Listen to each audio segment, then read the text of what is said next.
You're here because you're looking to get smarter and maybe, just maybe, sharpen your English language skills at the same time. Well, you've come to the right place. That's the plan. Today, we're diving deep into the recent buzz around tariffs. It's a real-world situation packed with complex ideas, and that makes it kind of perfect for understanding not just the economics, but also how English is used to discuss them. That's right. We've gathered a variety of sources for you. We've got News in Levels, which presents news at different English proficiency levels, really accessible language there. Oh, nice. And then more detailed analyses from places like Wikipedia, Investopedia, and the Penn-Wharton budget model. Those give a broader, more intricate picture of tariffs. Okay, so our goal is twofold. First, let's unpack what these new tariffs actually are and what they mean. And second, crucially for you listening, we want to highlight the rich English vocabulary, grammar, and common expressions that pop up when these issues are discussed. It's a fantastic chance to see English doing some real heavy lifting in a real-world context. Exactly. Okay, Yeah. let's unpack this. Maybe start with that resource you mentioned, the one for English learners. News in Levels. Yeah, News in Levels. It's pretty much exactly what it sounds like. News articles adapted for learners at 3 different levels of English. Level 1, 2, and 3. So you can sort of pick your challenge level. Precisely. It allows you to engage with current events no matter your current proficiency, and then gradually push yourself with more complex language as you improve. And they cover a lot of different stuff, right? Not just economics. Oh yeah, a really broad range. Just recently I saw stories on driverless buses, Luka Modric maybe owning Swansea City, which sounds interesting. Melting alpine glaciers, the world's oldest gorilla, caves in Morocco, tides, even things like Scotland demolishing an entire village, or tourism issues in Barcelona, bringing back dead wolves, crocs. It's a real mix. Wow, okay, so a bit of everything. But what's really relevant for English learning is an article they did called Learn 3,000 Words with News and Levels. It actually lays out a method. A method for learning. Oh, Okay, what? Well, they suggest you test your level first. Then, the key thing is committing to reading 2 articles every single day. 2 a day. Sounds manageable. And to really make those new words stick, they recommend checking yesterday's articles, see what you actually remember. It's about, active recall. Right, not just passive reading. Makes sense. Exactly. Then they really emphasize listening. Listen while reading the text, then try listening again without the text. Ah, so you train your ear too. Good idea. It helps with comprehension and recognizing spoken English, yeah. And for active practice, they encourage writing answers to questions in the comment section below the article. Oh, interesting. So you're actually using the language. You're forming sentences, expressing your thoughts in English, and the final step they suggest is using their Speak in Levels section on Skype to actually talk with other learners. So reading, listening, writing, and speaking covers all the bases. It does. The core idea is just consistent interaction with the language. That's so crucial for really learning effectively. Definitely sounds like a resource worth checking out. Okay, so let's pivot to the main event. Tariffs. What exactly are we talking about here? Okay, so according to Investopedia, a tariff is essentially a tax or a duty. It's imposed on imported goods. Right. And the crucial thing to grasp is that this makes those imported goods more expensive than the stuff made locally. Okay, so it changes the price comparison. But who actually puts this tax on? And who collects it? Good question. It's the customs authority of the country imposing the tariff. So in the U.S., that would be U.S. Customs and Border Protection. Got it. So the U.S. government collects it if it's a U.S. tariff. Exactly. And here's a key point. Even though the tariff is levied on the importer, those costs usually get passed right along to consumers, you and me. So when we hear about tariffs, it probably means things might get more expensive for us. That's often the bottom line. Yeah, it can directly impact your wallet. Okay, so why would a country do that? Impose tariffs, create these trade barriers? It seems like it just hikes up prices. Well, there are several reasons governments use them. Investopedia highlights a few key ones. Probably the most common argument is protecting domestic employment. Right, protecting local jobs. How does that work? The thinking is, if importing goods become pricier because of the tariff, then domestically produced goods look more attractive price-wise. This could help local companies compete, maybe save jobs, or even encourage more local production. Okay, especially if other countries have like lower labor costs or something? Exactly. That's often part of the argument, concerns about cheap foreign labor creating an uneven playing field. Right, that phrase, level playing field. What else? Another reason is protecting consumers. Sometimes tariffs are put on imports if there are worries about safety or quality, like maybe tariffs on imported beef if there are concerns about contamination or different safety standards. Okay, that makes sense from a safety angle. Then there's this idea of supporting infant industries. This is more common in developing countries. Infant industries, Oh, like new yeah. companies. Yeah, new domestic industries. The country might put tariffs on competing imports to give these new local businesses a chance to grow and get established without being crushed immediately by big established foreign companies. It's sometimes called import substitution industrialization. Hmm. Giving them some breathing room. Interesting strategy. What about national security? That seems like a big one. Absolutely. Industries considered strategically vital for national defense, think weapons. Certain technologies are often protected by tariffs. The goal is to make sure the country has a reliable domestic supply and isn't too dependent on potentially unfriendly or unreliable foreign sources. Okay, that's logical. And the last reason Investopedia mentions is retaliation. That sounds confrontational. It can be. If one country thinks a trading partner isn't playing by the rules, maybe using unfair subsidies or breaking trade agreements, it might slap tariffs on that partner's goods as a way to pressure them to change. Or just respond in kind. It's like a, tit for tat move. A bit of a bargaining chip or a punishment? Sort of, yeah. Yeah. A tool in international relations. Okay. Now, Investopedia also mentions different types of tariffs. It's not just one kind. Right. The two main types are specific tariffs and ad valorem tariffs.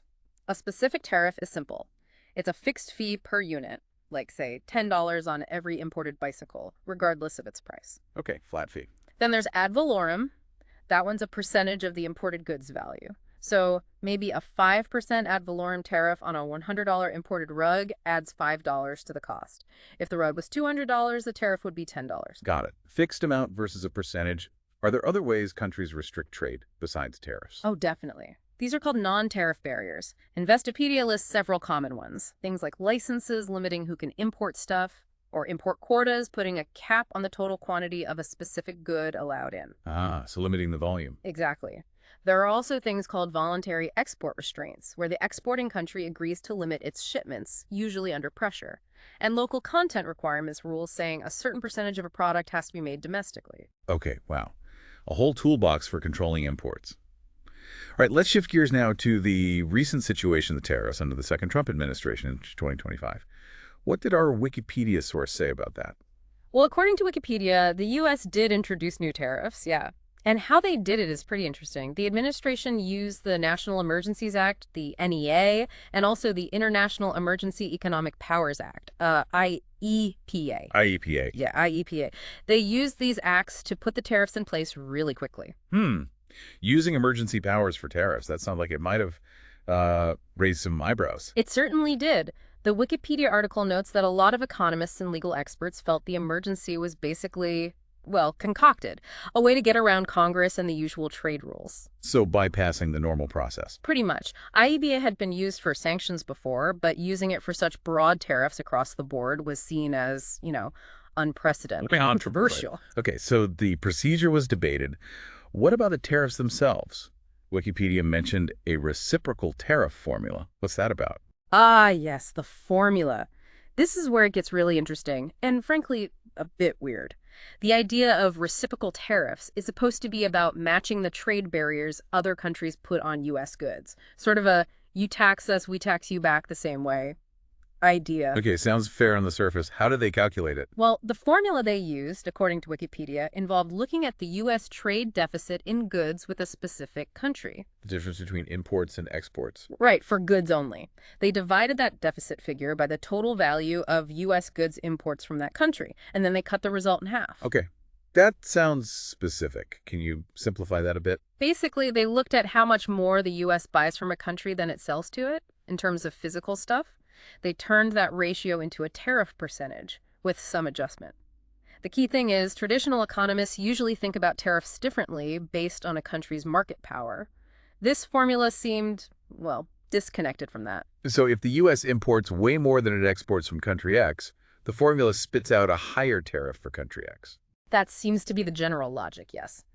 But this formula got heavily criticized by economists. Wikipedia mentions many experts called it way too simplistic and not really a good measure of actual trade barriers. Simplistic how? Some critics basically said it was almost random. Like, one comparison was that it made as much sense as basing tariffs on the number of vowels in the country's name. Wow, okay, that's pretty harsh criticism. Did the administration defend this formula? They did. They pointed to research papers by several economists, but as Wikipedia reports, a lot of those same economists then publicly said, hey, wait a minute, you're twisting our research. Oh, really? Yeah. One economist said his work was actually meant to discourage the kind of policies they were enacting. Another pointed out the administration apparently used the wrong data point from his paper, making the calculated tariffs like 4 times too high. Yikes. The general feeling among many economists seemed to be that trade deficits are complicated, driven by big economic factors, not just unfair trade practices by one country. So the formula was seen as flawed logic. Okay, so the whole basis was really debated. Let's get into the specifics then. Who got hit with these tariffs and how did they react? This is based on the Wikipedia info from around mid-April 2025, right? Starting with China. Right. China was definitely a major focus. On February 1st, 2025, an executive order slapped a new 10% baseline tariff on all goods coming in from China. All goods. On top of existing tariffs. Yeah, this was in addition to tariffs from the first Trump term, which already averaged about 20%. The official reason given was concern about fentanyl exports from China. So suddenly, a lot of Chinese imports got significantly more expensive. Okay, 10% baseline. How did China respond? Pretty quickly. By February 10th, China hit back. They put 15% tariffs on U.S. coal and liquefied natural gas, and 10% on U.S. oil and some farm machinery. They also took other actions, like putting some U.S. companies on an unreliable entity list, launching an antitrust probe into Google, and controlling exports of some metals. So they retaliated. Was it comparable in scale? Well, initial estimates mentioned in the Wikipedia article suggested China's first round of retaliation targeted a much smaller dollar value of U.S. exports compared to the huge value of Chinese imports the U.S. tariffs affected. So an initial imbalance. But that wasn't the end of it, I guess. Not at all. On March 4th, the U.S. doubled down, increasing that baseline tariff on Chinese imports from 10% to 20%. Doubled it. Okay, then what? Then China really expanded its retaliation. Effective March 10th, they announced tariffs on a whole laundry list of U.S. farm products: chicken, wheat, corn, cotton, soybeans, pork, beef, fruit, veggies, dairy. Wow, hitting agriculture hard. Seems like it. Plus, they launched investigations related to U.S. optical fibers, suspended U.S. lumber imports, and even revoked some soybean import licenses for U.S. firms. It really started looking like a classic tit-for-tat trade war escalating. Definitely sounds like it. Back and forth, raising the stakes. What was the overall economic picture looking like by then? By early April, things had gotten pretty intense. The Yale Budget Lab calculated the average effective U.S. tariff rate hit 22%. That's the highest since 1909, apparently. It's 1909. Wow. Yeah.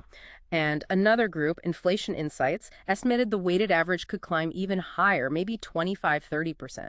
People started drawing comparisons to the Smoot-Hawley Tariff Act from 1930. Which is usually associated with making the Great Depression worse, right? Exactly. It's linked to a massive drop in global trade back then. And the escalation continued. Wikipedia reports that by April 9th, China had jacked up its tariffs on U.S. goods to 84%. And just 3 days later, April 12th, up to 125%. 125%. That's staggering. That's a huge number. Yeah. And around the same time, April 11th, China took another big step, suspending exports of critical minerals and magnets. Critical minerals, like stuff needed for high tech. Exactly. Things essential for cars, defense, aerospace, electronics, semiconductors. A major move impacting supply chains globally. So really hitting sensitive areas. And it's interesting, though, you mentioned China, South Korea, and Japan were talking about free trade. Yeah. Amidst all this, their trade ministers met. The timing suggests it might have been partly a reaction looking for ways to strengthen trade ties and supply chains among themselves, perhaps to counter the disruption from the U.S. actions. Makes sense. Trying to find stability elsewhere. Mm-hmm. Okay, what about our neighbors, Canada and Mexico? How did things play out there? It was a bit different with them. There were initial tariffs, but Wikipedia notes some were paused or delayed. This seemed linked to talks about border enforcement issues. So some negotiation happening there. But did they retaliate at all? Oh, yes. On March 12th, both Canada and the European Union announced retaliatory tariffs on U.S. steel and aluminum.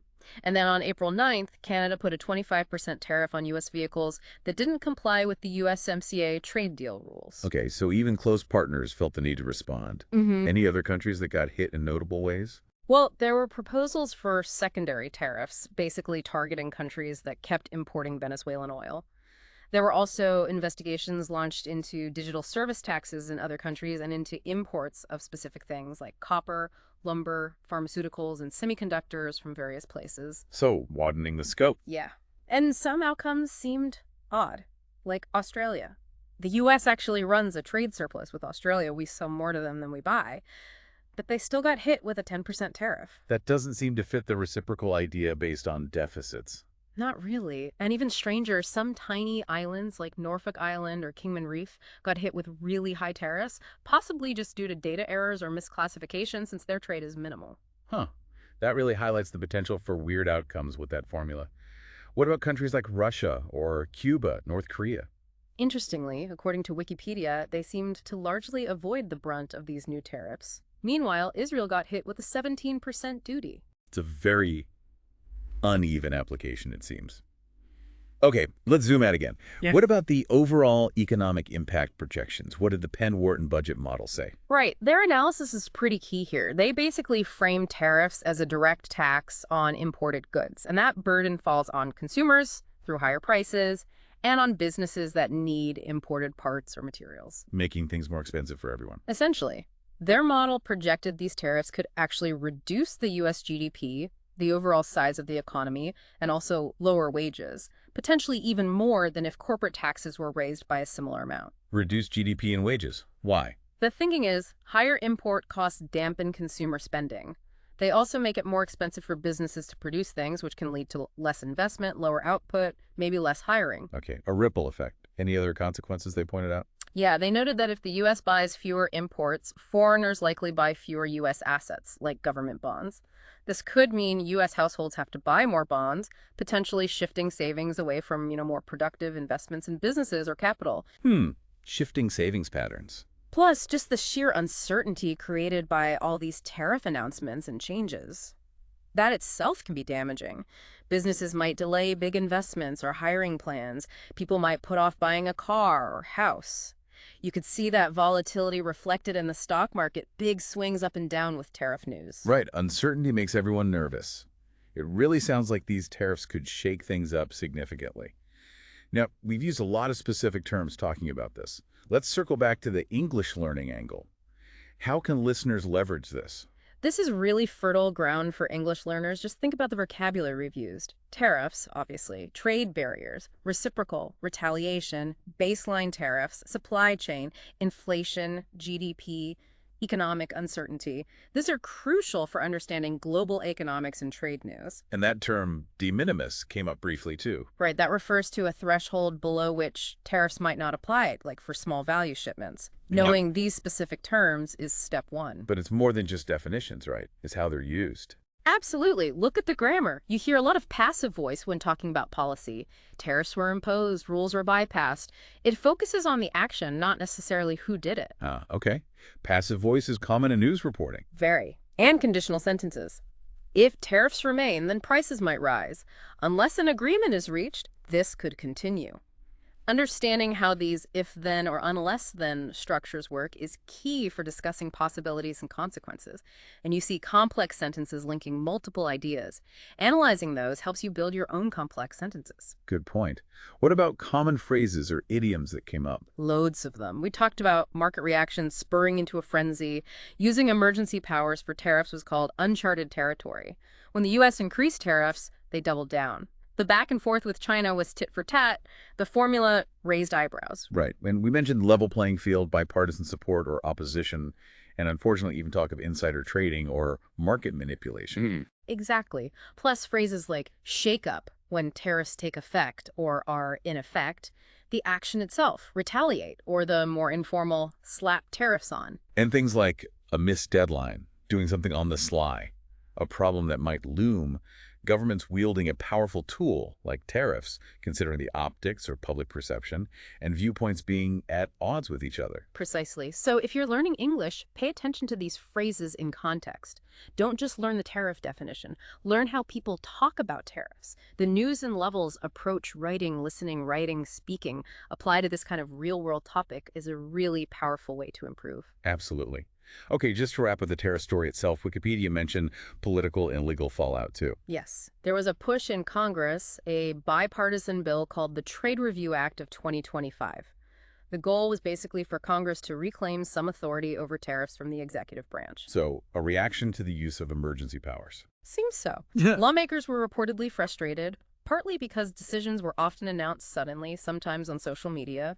There were also calls to investigate potential insider trading around some announcements and pauses. And, as expected, lawsuits started piling up from states like California and various businesses challenging the tariffs legally. Okay, so economic, political, and legal battles. It really touched a lot of areas. So, to sum up this deep dive, tariffs are complex, they have big consequences, and importantly for our listeners, following news about them is a fantastic way to learn practical, high-level English. Exactly. You're engaging with real-world issues, seeing how complex ideas are expressed, debated, and analyzed in English. It's active learning. So here's a final thought to leave you with. Given how quickly this tariff situation unfolded and the range of reactions it sparked, what other global news topics might offer a similar richness in vocabulary and sentence structures for you to explore? Or maybe think about it this way. As you encounter new English words and phrases dealing with complex subjects, how can you actively use those strategies we talked about, the reading, listening, writing, speaking cycle from news and levels, to really make them part of your own active English usage? It's about finding topics that interest you and using them as a springboard for language learning. Definitely. We encourage you to continue your own deep dive into English by exploring the sources we mentioned, or finding other news and analysis on global events that grab your attention.